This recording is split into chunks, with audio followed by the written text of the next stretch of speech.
జగన్మోహన్ రెడ్డి ప్రభుత్వం తప్పుడు కేసులతో ప్రతిపక్ష నాయకులను తొక్కేటువంటి ప్రయత్నం. నిన్న నా కుమారుడు మీద పెట్టినటువంటి అక్రమ కేసు, కక్ష సాధింపు, విధ్వంసం. 2 కళ్ళుగా 5 ఏళ్లు జగన్మోహన్ రెడ్డి పాలన కొనసాగించిన విధానాన్ని రాష్ట్ర ప్రజలు చూశారు. ఇప్పుడు గద్దె దిగే సమయంలో కూడా అదే విధ్వంసం, అదే విద్వేషాన్ని కొనసాగిస్తూ ఉన్నాడు. నిన్న నా కుమారుడు షరత్తును 16 గంటల పాటు గుర్తు తెలియని ప్రాంతాలలో 6 పోలీస్ స్టేషన్లు తిప్పి రాత్రి 12 గంటలకు ప్రొడ్యూస్ చేయడం జరిగింది న్యాయమూర్తి ముందు. అదేవిధంగా అక్రమ కేసులు పెట్టి అరెస్టు చేశారు. అసలు నా కుమారుడు షరత్తు చేసినటువంటి తప్పేంటి అని నేను ప్రశ్నిస్తూ ఉన్నాను. చిలకలూరుపేటలో 5 సార్లు పోటీ చేశాను, 3 సార్లు గెలిచాను మంచి మెజారిటీతోటి. స్వతంత్ర చరిత్రలో పేటలో ఏ ఒక్కరూ చేయని అభివృద్ధిని చంద్రబాబు నాయుడు గారి నాయకత్వంలో తెలుగుదేశం పార్టీ ఆధ్వర్యంలోనే చేసి చూపించాం. రాజకీయంగా ప్రజాక్షేత్రంలో నన్ను ఎదుర్కోలేక అక్రమ కేసులు పెట్టి నా కుమారుణ్ణి అరెస్టు చేసి నన్ను నైతికంగా ఇబ్బంది పెట్టాలనే ప్రయత్నం స్పష్టంగా కనపడుతూ ఉంది. మీ బెదిరింపులకు భయపడేది లేదు. నేను న్యాయాన్ని, ధర్మాన్ని నమ్ముకొని ముందుకెళ్తున్నాను. నేను నమ్ముకున్న న్యాయం, ధర్మం నాకు అండగా ఉండటం ఈ రాష్ట్ర ప్రజలు చూడబోతున్నారు. మీరు అరాచకాలు, అకృత్యాలనే నమ్ముకున్నారు. అవే మిమ్మల్ని తొక్కిపెట్టడం కూడా తథ్యం. చిలకలూరుపేట అభివృద్ధి కోసం, ప్రజల కోసం ఎంతవరకైనా పోరాడతాం. నాకు టికెట్ ప్రకటించిన 24 గంటల్లో నా కుమారుడిపై కేసు పెట్టారు. 24 గంటలు తిరక్కముందే కుమారుడి మీద, కుటుంబ సభ్యులందరి మీద కేసు పెట్టారు. AP state director of revenue intelligence ఎవరి ఆధీనంలో ఉంది? ప్రభుత్వానికి సంబంధం లేకుండా రెవెన్యూ ఇంటెలిజెన్స్ సృష్టించి ఎందుకోసం, ఎవరిని ఇబ్బంది పెట్టడానికి? ప్రభుత్వ ప్రేరేపిత ఉగ్రవాదానికి నా కుమారుడిపై పెట్టిన కేసు డిఆర్ఐ వ్యవస్థ రూపకల్పనే సాక్ష్యం. వ్యవస్థలను విచ్ఛిన్నం చేసి తన వికృత చేష్టలకి జగన్మోహన్ రెడ్డి ప్రభుత్వ యంత్రాంగాన్ని వాడుకుంటున్నారు. జగన్ రెడ్డి చేస్తున్నటువంటి కుట్రలు, కుతంత్రాలు తెలుగుదేశం పార్టీ నా ఆత్మస్థైర్యాన్ని, చిలకలూరుపేట విజయాన్ని దెబ్బతీయలేవు. జగన్మోహన్ రెడ్డి తెలుసుకోవాల్సినటువంటి విషయాలు. ఎందుకంటే చిలకలూరుపేటలో ఎదుర్కోలేక, చిలకలూరుపేటలో విజయం వన్ సైడ్ ఉందనేటువంటి తట్టుకోలేక నా కుమారుడిపై, కుటుంబ సభ్యులపై బురద జల్లటమే ధ్యేయంగా పెట్టుకున్నటువంటి ఈ డిఆర్ఐ కుట్ర కేసు.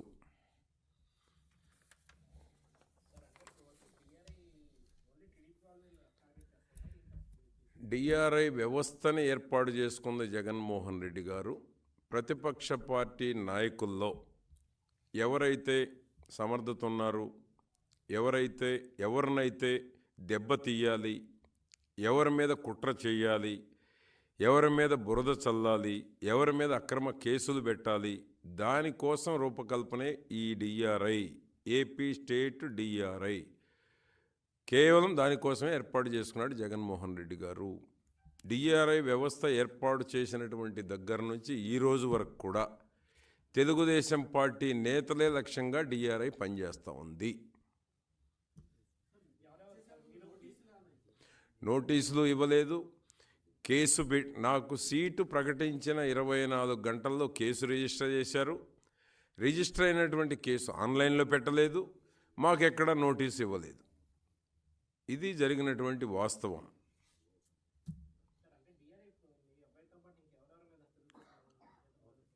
అంటే ఇప్పుడు వాళ్ళ టార్గెట్స్ ఉన్నాయి. ఎన్నికల సమయం, డైవర్ట్ చేయాలి. తాడేపల్లిగూడెం సభ బ్రహ్మాండంగా సక్సెస్ అయింది. చంద్రబాబు గారు పవన్ కళ్యాణ్ స్పీచ్ ప్రజల్లో డిస్కషన్ జరుగుతుంది, దాన్ని డైవర్ట్ చేయాలి. దాన్ని డైవర్ట్ చేయటంలో భాగమే నా కుమారుడి మీద పెట్టినటువంటి ఈ డిఆర్ఐ కేసు. నిన్నంతా మీడియా డైవర్ట్ అయిపోయింది కదా. ఈరోజు గురజాలు జరగబోతోంది, రేపు మళ్ళీ ఎల్లుండి ఎవరినొకరిని పెడతారు. ఒక సభ జరగటం, తెల్లారి డైవర్షన్కి ఈ డిఆర్ఐ ఒకరిని బలి చేయటం. ఆ విధంగా ఈరోజు డిఆర్ఐ ప్రతిపక్షంలో ఉన్న తెలుగుదేశం పార్టీ నాయకుల టార్గెటే ఎజెండాగా డిఆర్ఐ పనిచేస్తూ ఉంది. ఇంకా ఉంటారు, మీరే చూడబోతారు. ఇప్పుడు జరిగినవి చూశారు కొన్ని. ఎవరెవరు జరుగుతాయనేటువంటిది కాలమే నిర్ణయిస్తూ ఉంది. వాళ్ళు టార్గెట్గా పెట్టుకున్నారు కొంతమందిని. తెలుగుదేశం పార్టీలో బలమైనటువంటి వాళ్ళని ఎట్లా దెబ్బతీయాలి, ఎట్లా బురద చల్లాలి, ఎట్లా క్రెడిబిలిటీ దెబ్బతీయాలి అనేటువంటి ఆలోచన తప్ప దానివల్ల వాళ్ళకే నష్టం జరుగుతుందనేటువంటిది వాళ్ళకి ఇంకా రియలైజేషన్ రాలేదు. వాళ్ళు ఎంతసేపటికి ఎదుటివాడిని దెబ్బ కొట్టామని సంతోషిస్తున్నారు తప్ప, ఎదుటివాడి మీద కేసులు పెట్టామని సంతోషిస్తున్నారు తప్ప, ఎదుటివాడి మీద నాలాగా కేసులు పెట్టాలనే ఆతృత తప్ప, దీనివల్ల ఎవరి గోతిలో వాళ్ళు పడబోతున్నాం అనేటువంటిది తెలుసుకోవట్లే ఈ రోజుకి కూడా. వాళ్ళు తన చెల్లె మాట్లాడింది అన్న గురించి. తన చెల్లికే అన్న మీద నమ్మకం లేకపోతే ఇంకా రాష్ట్ర ప్రజలకు ఏముంటుందని నేను అడుగుతా ఉన్నాను. చెల్లికే లేదు, ఇంకా మాలాంటి వాళ్ళకి ఏ విధంగా ఇబ్బంది పెట్టాలో చూస్తున్నారు రాష్ట్ర ప్రజలు. నిన్న నుంచి ఎప్పుడన్నా ఇటువంటి సంఘటనలు చూసామా రాష్ట్ర చరిత్రలో? సోషల్ మీడియాలో ఏదన్నా మాట్లాడినా కేసు పెట్టడం, లుకౌట్ నోటీసులు ఇవ్వటం. ఎప్పుడన్నా ఉందా లుకౌట్ నోటీసులు? ఆంధ్రప్రదేశ్ చరిత్రలో ఇన్ని లుకౌట్ నోటీసులు ఎప్పుడన్నా ఇచ్చారా? ప్రతి కేసుకి లుకౌట్ నోటీస్ అంటే ఎటుపోతుంది వ్యవస్థ? ఏ చిన్న కేసు కూడా లుకౌట్ నోటీసులు ఇవ్వటం. ఎన్ని రకాల ఇబ్బందులు పెట్టాలనో, ఎన్ని రకాలుగా అరాచకాలు చేయాలనో, ఎన్ని రకాలుగా భయభ్రాంతులు చేయాలనో రాష్ట్రంలో నాతో ఉంటే తప్ప ఎదుటి ఎవరున్నా భయభ్రాంతులు చేయటమే ఏకైక లక్ష్యంగా పనిచేస్తూ ఉంది ఈ ప్రభుత్వం, జగన్మోహన్ రెడ్డి గారు. పోలీసు ఏమైంది నిన్న? 6 స్టేషన్లు ఎక్కడ తిప్పారో తెలియదు. 16 గంటలు ఏ పోలీసుని అడిగినా మాకు తెలీదు, సీఎం ఆఫీసు నుంచి మాకు రావాలి అంటే ఎందుకున్నట్టు? మీరు సిపి ఎందుకున్నట్టు? మీకు ఉద్యోగాలు ఇచ్చింది దేనికి? ఆ విధమైనటువంటి వ్యవస్థ ఆంధ్రప్రదేశ్లో నడుస్తూ ఉంది.